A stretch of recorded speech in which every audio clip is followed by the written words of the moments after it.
And show us what happens when you shake hands with a Mason. Sure. What you'll see is they put the thumb there on, that would be the third knuckle from the thumb. So you see this very frequently. This is the entered apprentice. There are two for fellowgraph, but Master Mason is right there. And whenever I've shaken somebody's hand that way as a Mason, it's almost like a jolt. They get it. Masons will always go in to make that handshake because it's innocuous enough to know that, well, if you're not a Mason, you're not going to respond, but it's also obvious to a Mason to know that if you are, he's trying to communicate to you. Okay, the next thing that happens is that he says something to you after you make the handshake.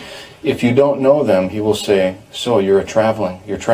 It means, are you a brother? Are you traveling? Are you a brother? Are you on your journey in Freemasonry with me? So you say, yes, I'm traveling. Yes, I'm a brother. So that way, so the handshake plus the request, yeah. Are you traveling? Yeah. Or are you traveling? Or and the answer yes, then they know that you're both the same. You've got the same principles and you belong to the same lodge. And so not the same lodge, but the same brotherhood. So the same brotherhood whose laws transcend all laws.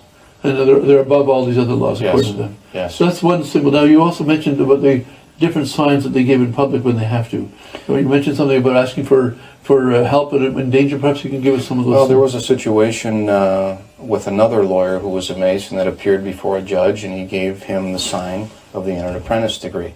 And the judge understood that he was a Mason and therefore gave a favorable ruling to his client. There are all different kinds of examples, but that's the benefit, proper, because he was bound by a Masonic oath, and there was a request there, he had to honor it. So and the big distress, I think you showed us before, but a Mason in distress, he's got three. Yes. What is that again? It's the grand healing sign of distress, and there's a statement that you make with it, which takes place in the third degree of Freemasonry, which is the death, burial, and resurrection ceremony that the Master Mason goes through, and it's, O Lord, my God, is there no help for the widow's son? This is the sign of distress. This is how your hands were placed on the volume of the sacred law when you swore your Masonic obligation, your oath. And is there no help for the widow's son refers to a mockery of our Lord. The widow is Our Lady. The Lord is the Son. There is no help for him because we don't believe in his resurrection. That's a fraud. We believe in the Masonic resurrection. It's only through principles of Freemasonry that you're raised to eternal life.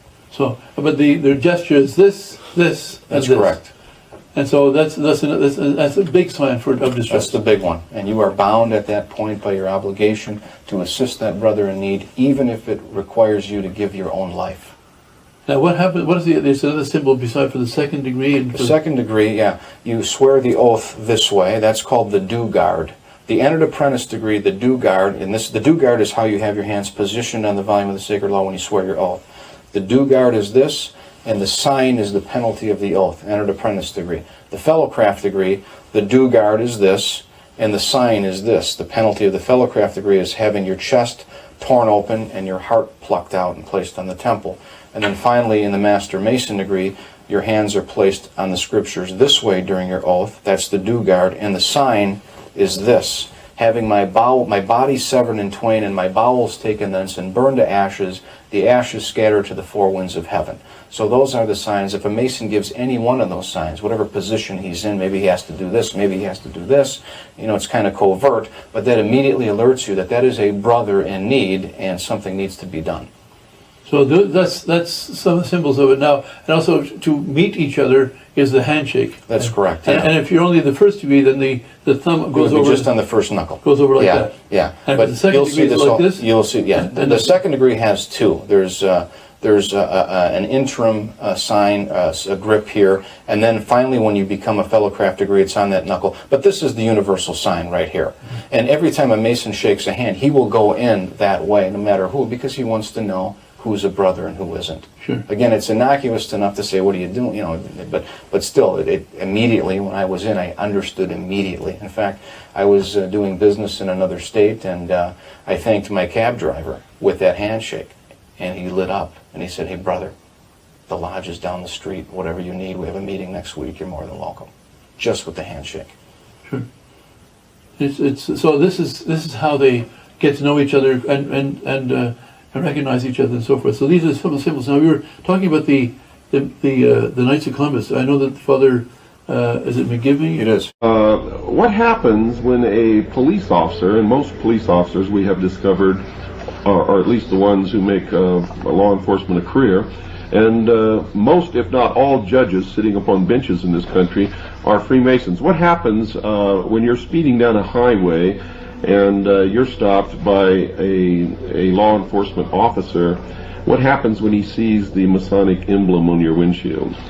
Usually what you have is a direct turnaround in attitude. I myself am a young man. I get hassled by cops a little bit. It seems like they always have cop an attitude when they pull me over, but when they see the Masonic square and compasses on my car, and most importantly when I flip out my dues paying card, a card that all dues paying Masons carry, the police officer, well, let me just put it this way, I've never once got a speeding ticket or a traffic ticket or have even been harassed in any way when they have known that I am a Mason. It just has not happened. That is my personal experience. So the justice system in this country doesn't really work, and Freemasons are in effect exempt from the laws that the rest of us are supposed to follow. Is that true? Yeah, that could be probably construed as accurate, Bill. Although I disagree, it does work. It just doesn't work the way most people think it works. It works for them and with them and around them, and it works on the rest of you.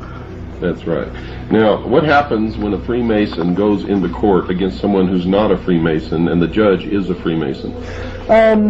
Okay, well, you have a very subtle interaction that goes on. All Masons are taught secret signs and secret words and secret phrases and this is some of the most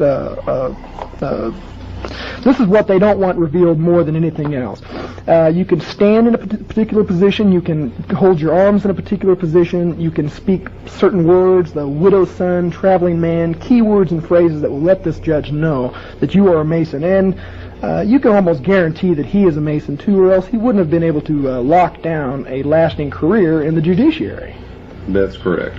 And that would explain why some people just don't seem to ever get prosecuted for anything, and others who may commit the same crime or a much lesser offense seem to be inordinately punished, given such a heavy burden of punishment, while others who have done the same thing receive either nothing or a pat on the wrist. Well, brothers look out for each other. It's just the way the system works. It's a buddy system. It's a you scratch my back, I scratch yours.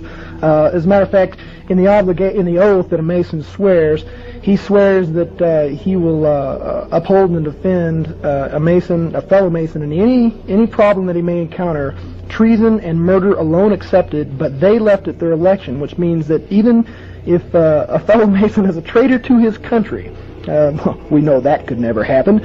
He's a traitor to his country. His brother Mason has his own choice whether he wants to turn him in or not. He is not obligated to do so, and obeying the laws of Masonry above the laws of the land, he's probably not even going to consider it. So, in other words, one way of infiltrating and controlling our society and our government, both at a local, state, and national level, and the military, is for one of the Freemasons to get into a position where he can then appoint or hire Freemasons below him. When people come to apply for that job, who gets the job? That's self-explanatory. The Mason will get the job every time. Another part of the oath is that you will look out for the interest of your brother Masons in whatever capacity they may be in. In fact, it could probably be construed that not giving the job to a brother Mason would bring serious repercussions if discovered inside the lodge, and may even be a violation of the oath. There you go, folks. All of you who've been telling me that I don't know what I'm talking about, and that they haven't infiltrated and appointed their members below them and literally taken over all levels of society, both local, state, and federal, and the military. You just heard it from the lips of a 32nd degree Freemason. That is exactly how they do it, and that is exactly what has been done. You have to understand that since this country was conceived and brought into reality, Freemasons have controlled it. And their goal always, from the beginning, was to bring about a one-world totalitarian socialist government.